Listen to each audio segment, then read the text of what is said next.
El futuro de Pedro Sánchez cada vez pinta más negro, pero se sigue agarrando al poder. Atrincherado en Moncloa, entregando votos y entregando millones a los separatistas, parece ser que de alguna manera consigue ganar un balón de oxígeno, pero este fin de semana se ha vuelto a poner de manifiesto que Pedro Sánchez no puede poner un pie tranquilo fuera de las cuatro paredes de la Moncloa. Tanto es así que este fin de semana hemos contemplado cómo Pedro Sánchez, hijo de puta, se sigue viralizando en las redes sociales, cómo el nombre del presidente del gobierno siempre viene acompañado de insultos, de improperios, de descalificativos, porque es un gobierno que se tambalea y porque es un gobierno que a base de ceder se piensa que puede maquillar las cosas. Tanto es así que este concierto, por ejemplo, de este fin de semana en Madrid, acababa de la siguiente manera.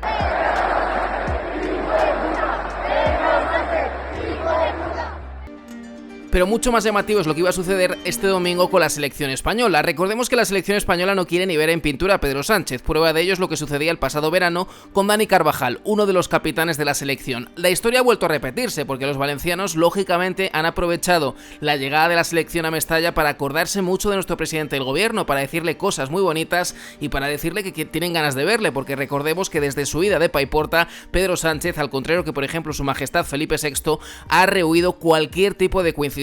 Por no acudir, no acudió ni al funeral de las víctimas celebrado en la Catedral de Valencia. Esto nos demuestra la catadura moral de un Pedro Sánchez que se piensa que acudiendo a cada vez menos actos públicos y paseándose por Europa va a conseguir que nos olvidemos de la calaña de clase política y dirigente que tenemos en este país. Un Pedro Sánchez que sigue acechado en todos los sentidos, y es que no hace más que comprobar cómo judicialmente la cosa se le pone verdaderamente negra. Eso sí, ya sabemos que los tentáculos del poder cada vez son más amplios y más, por así decirlo, constrictores, y prueba de ello es que el Tribunal Constitucional parece ser que va a ampliar la amnistía al delito de malversación para una vez más beneficiar a Puigdemont y seguir dando larga vida, ojalá que no, a este gobierno. Mientras tanto, el hermano de Pedro Sánchez queda cada vez más salpicado. Cargos del Partido Socialista Obrero Español intercambiaron mails sobre el hermanísimo, es decir, que aquí estaba metido hasta la médula prácticamente todo el mundo en el Partido Socialista Obrero Español, era conocedor de lo que sucedía, mientras que nos encontramos con que el juez Peinado, un juez que le han tratado de extorsionar, de apartar, de prácticamente no le han dejado en una cuneta porque no han podido, perdón por la exageración, pero es la sensación que nos da,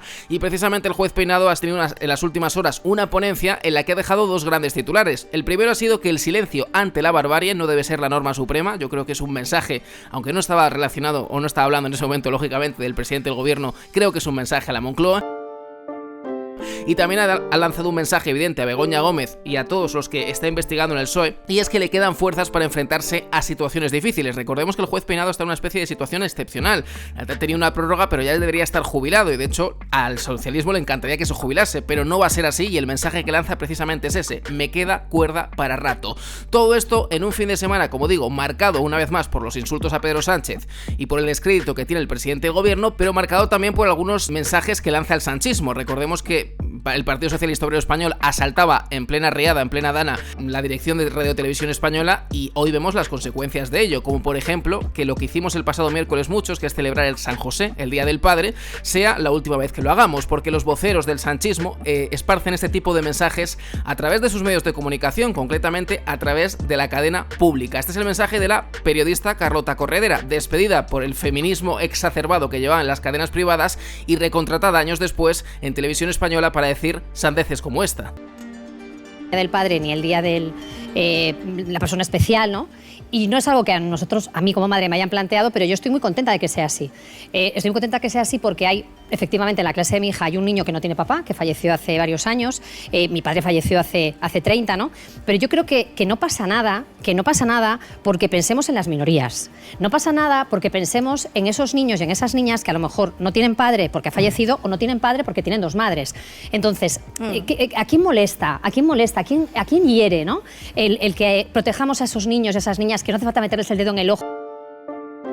Mientras tanto, eso sí, la presidenta de la Comunidad de Madrid parece ser que es la única que hace oposición en todo esto, porque mientras que Alberto Núñez Feijóo está un poco a por uvas o a verlas venir, la presidenta sí que denuncia, las tretas del presidente del gobierno, cómo han perseguido a su pareja sentimental, cómo está acechado por la corrupción no solamente de su mujer sino del partido, y cómo España necesita un cambio si no quiere arrepentirse toda la vida de lo que estamos sufriendo a fecha de hoy. Sí, estamos en un momento en el que empresa, periodista o medio de comunicación que no diga abiertamente estoy con el sanchismo, estoy con Pedro Sánchez o Pedro Sánchez, es perseguido, atacado, expulsado, pero si lo ha sido por primera vez en su historia.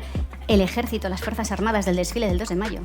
Todo lo que pueda beneficiar medianamente al adversario político, todo lo que pueda estar medianamente próximo a la Comunidad de Madrid, todo aquello que no esté dentro del régimen es atacado, es humillado, es perseguido y es desprestigiado. En política nacional vivimos el momento de mayor deterioro político e institucional de nuestra democracia. El Estado de Derecho, la separación de poderes y el sistema de contrapesos construido con tanto esfuerzo durante estas décadas, pero están siendo carcomidos a gran velocidad desde dentro. Y todo por la extrema debilidad de un gobierno que, según se va empequeñeciendo, se va embruteciendo. Un gobierno de políticos que no son capaces de buscar el bien común para España y sacar adelante una sola medida juntos. Sánchez lleva 100 derrotas en el Congreso. Y lo único que es capaz de aprobar es lo que sus socios le imponen, es decir, aquello que es o ilegal o profundamente dañino para España. Y mientras tanto vemos cómo aquellos periodistas valientes que se salen un poco del discurso político correcto o que simplemente hacen las preguntas incómodas siguen siendo acechados por los tentáculos una vez más del poder. Se trata del periodista Vito Quiles. Le quieren apartar de todos lados porque a él no le dan, lógicamente, las subvenciones que le dan a los medios de comunicación, porque no riegan las televisiones o porque sencillamente no son voceros del Estado. Precisamente quieren acabar con Vito Quiles y creo que en este canal tenemos que apoyarle y compartir el mensaje que compartía, insisto, en sus redes sociales, porque directamente en esta ocasión ya quieren silenciarle por lo civil, por lo penal o por lo criminal. Echan del Congreso los diputados por hacer mi trabajo. Hay una recogida de firmas en marcha que lleva ya 26.000, que ha sido promovida por el resto de periodistas que no quieren que esté en el Congreso por mi forma de hacer periodismo. Es decir, me van a expulsar de mi trabajo por hacer mi trabajo, por preguntarle a los líderes feministas por qué tienen agresores sexuales en su partido. Porque silenciaron a las víctimas que denunciaron a Errejón. Por preguntarle al portavoz del PSOE, Patxi López, por qué colocaron a prostitutas en organismos públicos y las pagábamos los españoles. ¿Usted sabía que Sox número 2 colocaba a sus parejas, algunas prostitutas, presas? Por preguntarle a los líderes independentistas por qué cobran 100.000 euros del Estado español mientras denigran la bandera y odian nuestros símbolos. Compatibilizar ese odio a España y cobrar 100.000 euros del Estado español. Por todas estas preguntas, los periodistas y el gobierno no quiere que esté trabajando en el Parlamento de España. La situación es muy grave porque es cuestión de días o semanas que me tenga que ir de allí y esto significa que no aceptan que un periodista haga preguntas críticas al gobierno. Entonces, ¿qué tipo de trabajo quieren que hagan los periodistas allí? Y esto también significa que España deja de ser un país plural en el que se consagra la libertad informativa a un país dictatorial en el que solo se permiten que una serie de medios afines al gobierno puedan trabajar en las instituciones públicas. Si en la época de mayor corrupción de la historia democrática se prohíbe la prensa libre, los españoles nos quedamos amordazados y sin capacidad de reacción ante tantos escándalos. Así que os pido apoyo y respaldo y la única forma que me lo podéis dar es compartiendo este vídeo.